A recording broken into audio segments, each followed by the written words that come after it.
On this episode of Queer Sports, trans athletes are suiting up and working hard to achieve their dreams, despite ongoing discrimination and intensifying attempts to ban them.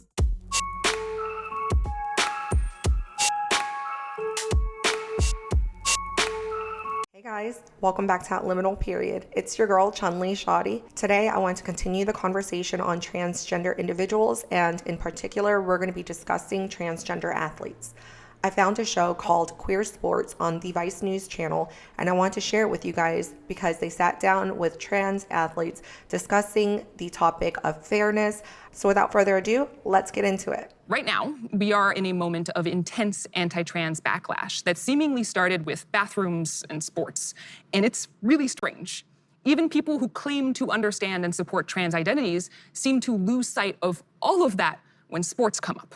So my question to you all is, why is that? And before Veronica speaks up, I want to tell you why, because you guys seem dumbfounded. It is because of safety. The reason why male categories and female category exist is because there are biological differences. I didn't come up with the rules, they existed, and we logically came up with those rules because everybody recognizes the biological difference, except for the trans community for some reason. This is about controlling trans people's lives, and I think it's about pushing us back into the closet to the point of eradicating us. I think the development from bathrooms to sport to healthcare for kids and now healthcare for everybody, we're starting to see laws banning healthcare even for adults. It is an attempt to stop making us exist. So like abortion? The current debate around sport is a proxy war for this other push. It is not actually about sport.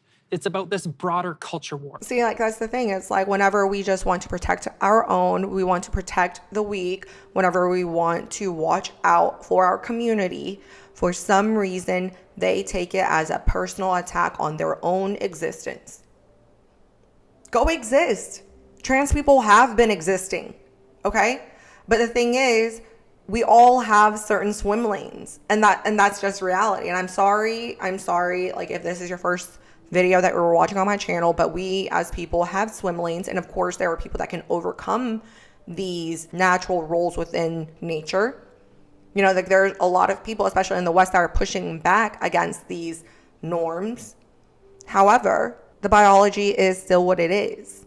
Within the competitive nature of society, if you are going against someone and perhaps you lose out on that's something, the biological you female. go into this self-evaluation of what separates me from them. With trans people, the most immediate thing is they're trans, and that has. I'm sorry that I'm cutting Kat off again. I will rewind it so you guys can get Kat's full statement, but it's not the immediate thing. It's the immediate thing because it's the most obvious thing. When you have men competing within women's sports, the most obvious difference that is probably the most advantageous is going to be your biology, because that is one thing we cannot alter. We can try to manipulate it, but we cannot actually alter it. No matter how much tests you take, your chromosomes are what they are. You were born with them.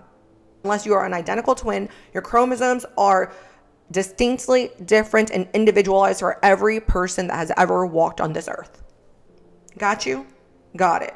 You cannot change it, okay? You got your own. You got your own. I think within the competitive nature of society, if you are going against someone and perhaps you lose out on something, you go into this self-evaluation of what separates me from them. With trans people, the most immediate thing is they're trans. And that has to be the reason why I lost out, or why they are threatening my ability, my future, my whatever. That is the defining factor that separates us. Right, not your training, not your training, not your diet, not how you have adapted to your own personal situation and perhaps have figured that out quicker than your opponent. So with all that being said, how are things going for you? It's stressful for sure. There is certainly a mental heaviness to wake up in the morning and be confronted with another negative headline of just how your community is being attacked, how you are personally being attacked, how the potential of your future is being attacked. And it's very scary in a lot of ways because it can force you to uproot your entire life. If, say, anti-trans legislation gets passed and you have to, for the sake of yourself or your family, you have to leave what you've known as your home for your entire time. That's extremely disruptive. But what you fail to acknowledge and fail to realize is that that is the exact position that you have young women across the world nervous and anxious about. Passing trans inclusive legislation is going to jeopardize and uproot everybody to include you.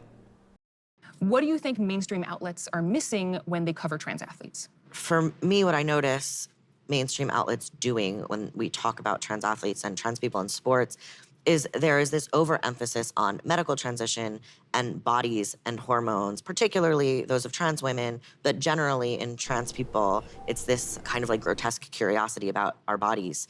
And the focus of the piece really is on that. And the result of that to me is that we are dehumanizing the people who are at the heart of the story. And once again, you're taking it as a personal attack. We're not trying to dehumanize you. We're not. But you want us to include you into a sport, and the rule that you are breaking is a biological rule. So we have to, if we want to be inclusive, and there are people, trying to justify it, like testosterone therapy or estrogen therapy, like there's a lot of steps that we're trying to take in order to make it more equal. However, you guys don't even want us to do that. You guys don't even want us to make sure that your test levels and estrogen levels are in check. You don't even want us to make sure that you don't have the appendages to assault another person that you demand to be in the locker room of. This is not about dehumanizing. When you get strip search, when you go to jail, it's to protect everyone else in there.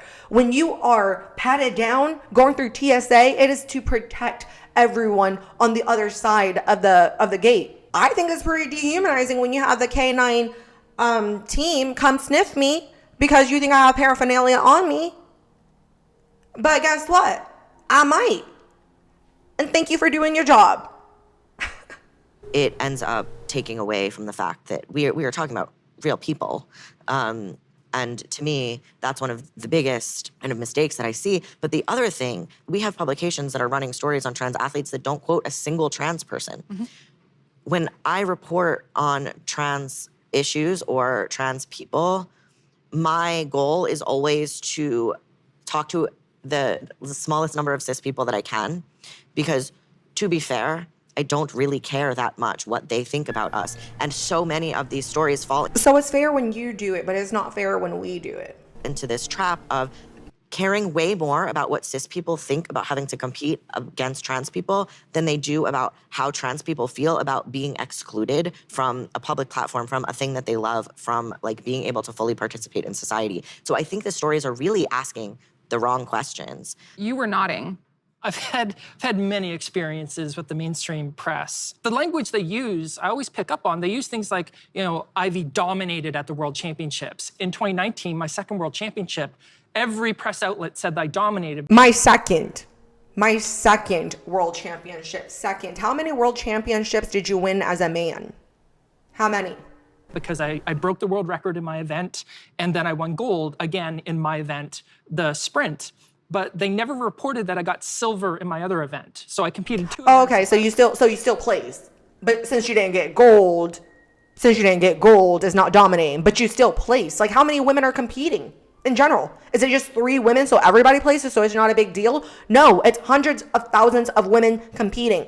500-meter time trial and the sprint event.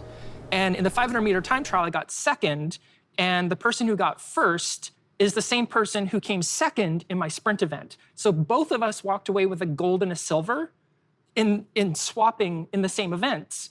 But somehow I dominated when I did just as well as another person. Like that manifestly does not make sense. The framing is right. off. The narrative is trans woman wins world championship, dominates the cis competition. Folks in the trans community sometimes talk about the right to win, a term that calls out the fact that trans athletes who are allowed to compete will usually face backlash and calls for bans when they start winning. Veronica, what are your thoughts on that? We start calling it out because then it becomes evident, because you guys keep saying that trans women or trans athletes don't have a physical advantage, yet somehow you keep winning. Did anyone know of Leah Thomas when Leah Thomas was William Thomas? I don't know. I don't remember them. Do you? No. So no. Not only do you get advantage by even participating, but now you demand to win. You want your rightful place. Like, Leah doesn't want to have to slow down that last split second in order to just make it exactly on time as Riley gains, so that they can share the top title. That's how manipulative they do this. Okay, not only do they manipulate the words that we say, but then they start to manipulate situations and say that, oh, we're too scared to win. We're too scared to win. None of y'all have been too scared. All of y'all on this stage that are athletes have set records or have won some sort of competition. You've won the rightful position of some woman, but yet y'all don't have the right to win. International Olympic Committee, and I've been a consultant for them, they say in their fundamental principles of Olympism, their fourth principle says that participation in sport is a human right. Okay, so I wanted to pause it so that we can take a look at it for ourselves. It says the practice of sport is a human right. Every individual must have the possibility of practicing sport without discrimination of any kind and in the Olympic spirit, which require a mutual understanding with a spirit of friendship, solidarity, and fair play. However, for trans people, it seems like we're only allowed to compete if we're last. No. And this is why I said I wanted for us to take a look at that policy for ourselves. Nowhere in there did it say you had to be last. It said fair play, had the possibility to play, friendly. Yeah? So why aren't you being friendly? And to have fair play, go play with people that share the same biology as you, and that's your possibility. How did that say you had to be last? If you are great because of all of your training and because of all your hard work like you claim, then you should have no problem, no issues competing with men. The discussion used to be that, oh, trans women are going to take over and dominate women's sport, and then that didn't happen. That did happen. I like I just said, like all these women on stage have won some sort of competition. Discussion seemed to switch to be, well, it's not about them dominating, it's about them beating a cis person and the cis person not making the cut. So a really good example of that is when Leah Thomas won her NCAA Division I 1,500-yard title, a Hungarian swimmer from, I think, Virginia Tech named Reka Georgi came 17th. And she wrote in this open letter saying that, well, I support Leah, blah, blah, blah, but it's unfair and she took away my rightful position in the top 16. Which is precise, which is very accurate. If you are number 17, and if this trans female was not allowed to participate, this trans female would not be in first place, therefore shifting every other athlete down one spot. The discussion has shifted to complaining about 17th place not being 16th. That seems nonsensical to me. So it's not even the right to win. It's the right to not be last. The right to be included for women, cis women. Exist and not be last. The thing that I often say is I actually think that cis women should be really, really insulted by the narrative around trans women, because what they am insulted. Transphobes are saying is that any person who is assigned male at birth can beat any person who is assigned female at birth at any point in time, regardless of any conditions. Like anything like that is just always going to be the case. I feel like that statement was very disingenuous, because no, we're not saying that 100% of all males are faster, stronger, taller, bigger than 100% of all females. Like that's just not how things work. We're always going to have the average. Biological sex is a determinant of athletic performance. Adult males are stronger, more powerful, and faster than females of similar age and training status. The sex difference in athletic performance where endurance or muscular power is required is roughly 10 to 30% depending on the event. Okay? Is that not a big enough difference, 10 to 30%, just because of your biology? And yet you guys don't think that that is sexist. You don't think that there's some misogyny in that though, right? Right? Like those are your buzzwords. I also have a second chart that I was able to find from ResearchGate, and this actually is going to give you guys a better visual representation of the actual performance differences. Like women and men don't even have to compete in the same sport at the same time, and we can just compare the times. Look up the fastest female sprinter. Now compare the running distance and pick a dude with the same running distance. Where does he rank at that time? Last. The right to exist and not be last. the thing that I often say is I actually think that cis women should be really, really insulted by the narrative around trans women, because what transphobes are saying is that any person who is assigned male at birth can beat any person who is assigned female at birth at any point in time, regardless of any conditions. Like anything like that is just Not just most of the time. Most of the even time. for Not all the time. Most of the time. athletes, there is this ingrained trans misogyny that we just learned through society. Where I knew they were gonna use the I know word. so many trans women athletes who want to get into competing, but they're worried about winning, right? They're worried about dominating. And the funniest thing is, they show up and then they end up losing and they get humbled. Right. This conversation has largely focused on trans women because the backlash is largely focused on trans women. But Kat, I want to know. And the backlash is because that's where we can see the evidence of the advantage.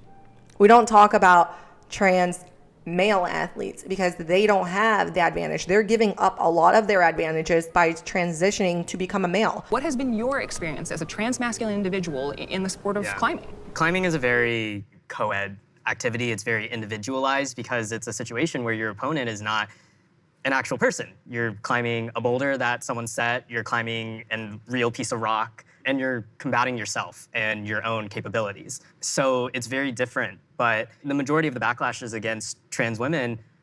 People don't care about trans masculine people because of this belief that people assigned female at birth are inherently inferior to people who are assigned male at birth. Not the case. It's surprising that Kat doesn't recognize this because, once again, Kat is trans male. And the fact that I don't want to take away from Kat's accomplishments. However, I did mention earlier, Kat won The Climb, which is a show on the NBC, so I'm going to show that to you guys. So I pulled this article actually directly from a climbing publication, and this is when they sat down with Kat and had an interview, and he states, "I won The Climb. I am debatably the world's best amateur climber." You can put that on my business card. I only wanted to show that because the thing is, Kat is not a professional. Kat is not competing at the Olympic stage. Kat is not competing. Like, I mean, if anything, I mean, I'm not going to say you, like, I didn't watch the show, so I'm not going to say you won because it was a publicity stunt. However, we know how reality TV is not actually reflective of reality. A lot of that is scripted. A lot of that is catered to get the most viewership. So I don't know, Kat. I don't know. Because, again, you're not competing in a merit-based or a performance-based competition. You're on a TV show, a reality TV show. We're not a threat. So it's like, we don't care. You can compete on the women's team, you can compete on the men's team, because there's no way you can win. There's no way you can beat a cis man. So when You're you not compare winning. your experience to the experience of trans women broadly, right, as a trans masculine person, what comes up for you? I am someone who is perceived as male, and I have the safety of being someone who is perceived as male. I think it's also very important to acknowledge that the hyper-focus on trans women has led to an utter erasure of trans men, not even to mention non-binary. You don't even give a crap about the erasure of real women. All you care about is the trans community. The trans community is only concerned with the well-being of the trans community. They're not concerned with everybody else that they're impacting. People. So, I mean, I've been on CNN with like Michael Smerconish, and he asked me a question. So where are all the trans men athletes? And I'm sitting there as a world leading That's a expert good question. and a world champion saying, this is a question you could have Googled. So like the successes of people like Chris Mosier or Mack Beggs, or there's just so Schuyler many. Bailar. Yeah, and there's so many successful trans men athletes, and they're saying, oh, they don't exist, they're not winning anything, and you can just rattle them off and say, yes, you can, or you could have Googled it. It's an active erasure of the existence of trans men athletes and their successes. Sorry, I was going to cut you off, but I did let you finish. But no, like all these people that they're naming, like actually, I'm going to skip back so you guys can see their picture. First person they named was Chris Mosier. Chris is a triathlete and competes for Team USA. He was born in 1980, so because of that, he was not able to compete within the Olympics, and the competitions that he has won as a male were mostly age-related categories. So of course, although those winnings are impressive, we have to understand that they have caveats as to why they are winning. Chris would not be winning if Chris was competing against biological male at peak performance when they're in their early 20s. You wouldn't even compare, but you're probably doing long distance and you're comparing yourself with older people. That's who you're competing with. The second person they named is Mack Beggs, and I'm not sure if they're unfamiliar with trans history, but Mack Beggs is actually a biological female that transitioned, however, competes with women. Of course, you're winning championships, high school state championships, because you're whooping Chelsea Sanchez's ass. Of course. But you didn't compete in college though, right? You're a walk-on at Life University, but because you went through a double mastectomy, you didn't compete. And the last person they mentioned is Schuyler Bailar, who is a NCAA division swimmer and swims for Harvard. However, what they don't mention though is that he didn't win. He didn't win. He is top 15% of NCAA breaststroke times, and that's it. Top 15%. He's not breaking records. He's not setting new ones. Okay? After this whole thing blows over and he doesn't compete professionally, guess what? This is also a name that's going to be forgotten, but it's because this is a trans male. It is a female transitioning to a male. They don't win the same way trans women win. They don't. Successful trans men athletes, and they're saying, oh, they don't exist, they're not winning anything, and you can just rattle them off and say, yes, you can. Or did I miss any? Googled it. It's an active I Googled it. erasure of the existence of trans men athletes and their successes. We're not perceived as a threat, as much of a threat. Yeah. You're not. Not competitively, not athletically, performancing. International Olympic Committee recently published a set of principles for the inclusion of trans athletes. The document says that everyone should be able to participate in sports and that a trans athlete shouldn't be presumed to have an unfair advantage. There is more to this document, though. Veronica, you've been a consultant for the IOC. Once again, I'm not going to trust their interpretation of the policy, so we're going to run it back. And this is why you got to learn how to read, guys. When did it say anything about discriminating you because you're trans? You can still play regardless of your gender or whatever. You can still play. But you see that part, able to participate in sport safely. Safely. Women cannot compete safely against a man. There is more to this document, though. Veronica, you've been a consultant for the IOC. What do people need to know about these sets of principles? So I was directly involved in creating this. And what's So you should know how to interpret it. with this new framework is that they made explicit in the framework that this is not a policy and that it's up to every international federation to construct their own policies. So what people need to understand is, while the IOC framework says you should not assume an advantage for trans women. And this is why we read. This is why I pause. This is why we gotta see shit for ourselves, because it did not say anything about trans people within that statement whatsoever. And if it does, can please somebody put it in quotations in the comment section, because I might have missed it. Every single international federation I've dealt with has broken that recommendation because the people in charge already believe not even a that trans recommendation. women are really just men in dresses. And so, of course, there is an inherent assumed advantage. Even if we can't measure it, even if none of our science has ever shown that there's an advantage for trans women, none of it has shown it. Veronica had to get specific and said a specific study that shows transgender have advantages. The thing is, there's not a large enough population of transgender athletes for us to measure. But we can see it based on the records, and we can see it based on the history of you guys participating in the sports. We can see what is the biological differences. I showed you guys that stats for a reason.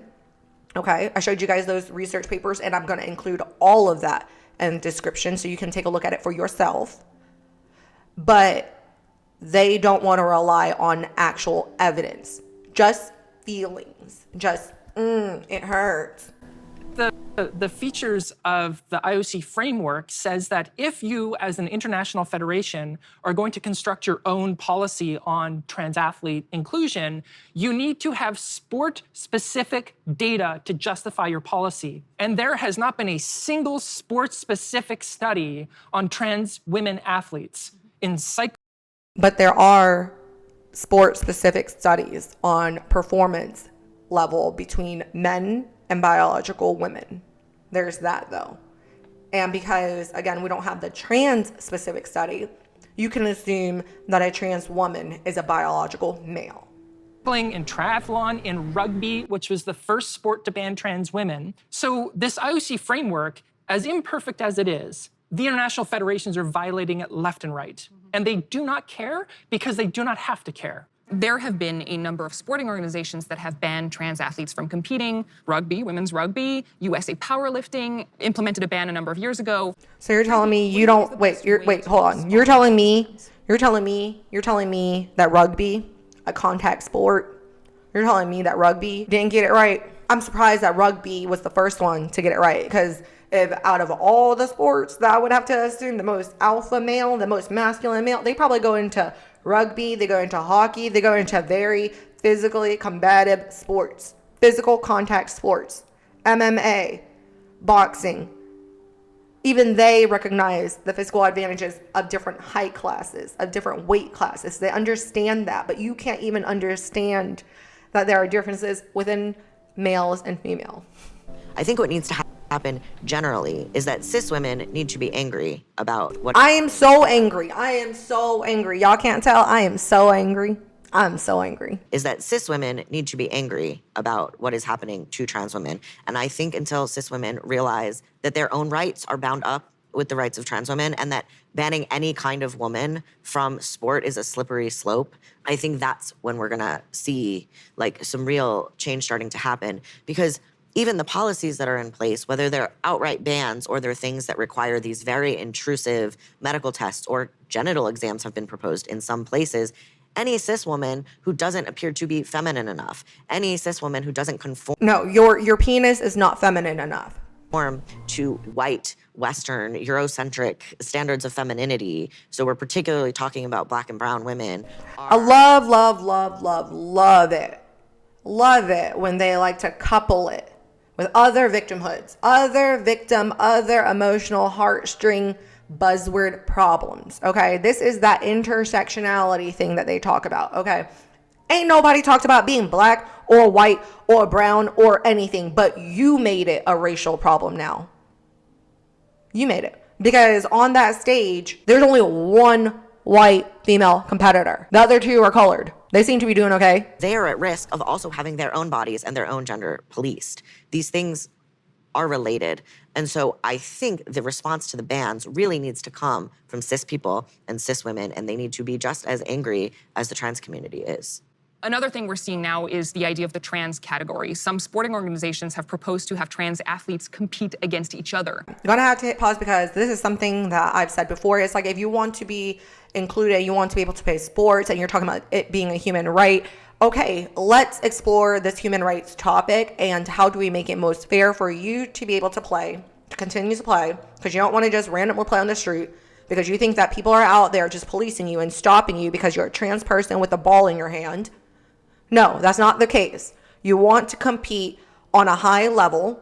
So we're trying to find ways to make it more fair that women that have prepared all their life to compete at a high level have a fair shot. And you can too. But no, you don't want that. You don't want that. Because again, your existence is dependent on the erasure of mine.